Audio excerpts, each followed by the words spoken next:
Go ahead. Okay.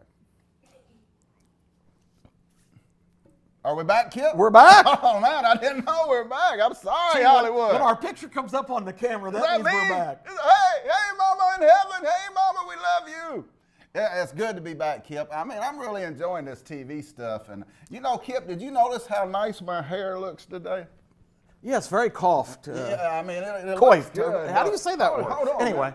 Anyway, I lost the card here. It's Rick Wood that cut my hair, and he's at People's Barbershop in Gardendale, Alabama. And you know why I went to Mr. Rick Wood, Kip? Enlighten me. Because he is considered the best barber in Birmingham. Look at this, ladies and gentlemen. I don't get this good looking by accident. You got to go to the best. And that's Rick Wood. It takes a lot of time and effort. It takes a lot of time and effort. And Kari fussing over you. My beautiful wife. Yeah, that's right. That's right. But anyway, we want to get into this third segment, Kip. What you are the greatest at, and that is horse racing. I have been told by numerous people this week that you are the horse whisperer, that people look to you. You get 50 calls before every race, and we have another big race coming up next week. After two disappointing races to start this Triple Crown, Kip, will this last one live up to expectation, and is people excited about it? Well, Legend, if you can make it there, you can make it anywhere.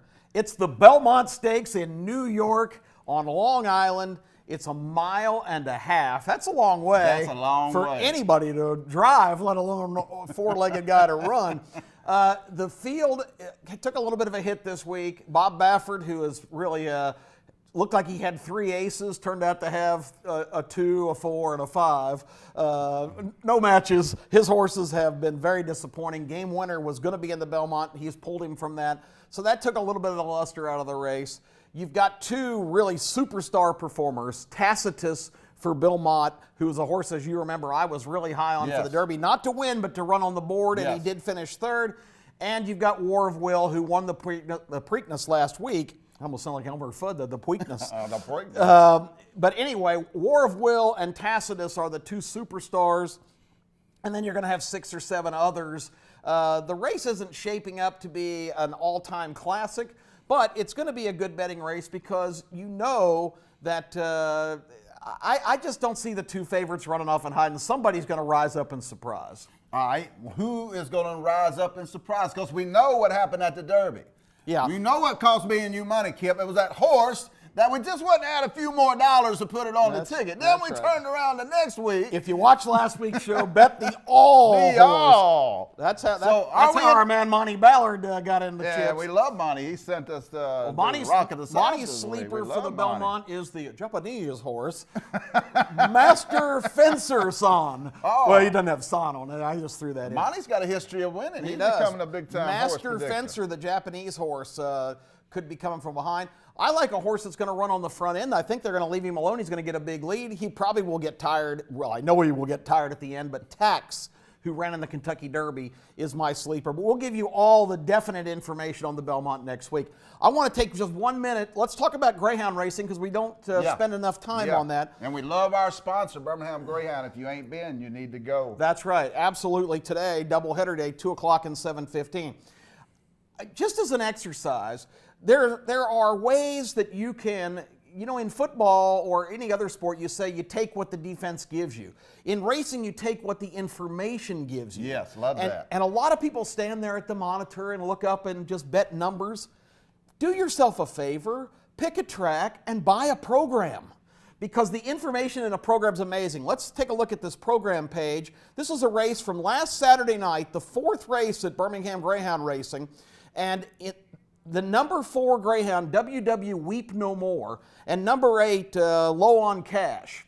If you just barely scanned this, you would see that Low on Cash, his last start before last Saturday night in the 8 box, ran off and hid and just destroyed a field. He's back in the 8 box for this race.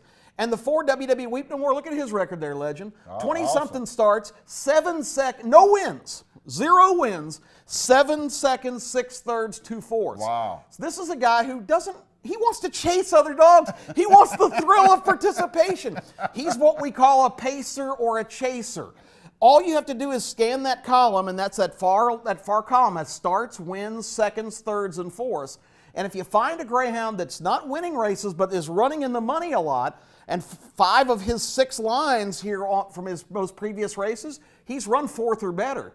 So this was a shoot and fish in a barrel race. The 8 was outstanding. The 4 was a 2nd and 3rd specialist, and it didn't require hours of study. You could just scan the card and see that. That race last week ended up running 8-1-4. The 8 dog won by a mile. The 4 dog did what he does. He ran another 3rd, and the 1 got in between. But if you would just play a simple trifecta there, 8-4 all, 8 all 4, that'd been a $12 investment for $1. It didn't pay a big amount of money. It paid $63, but I'll trade 12 for 63 anytime. Any day of the week. And you can bet, if you'd bet a $10 trifecta that way, I mean, you would have gotten back $630. So the point is, use the program, use the information that you have, and really kind of start building a little bit of a squad of your own.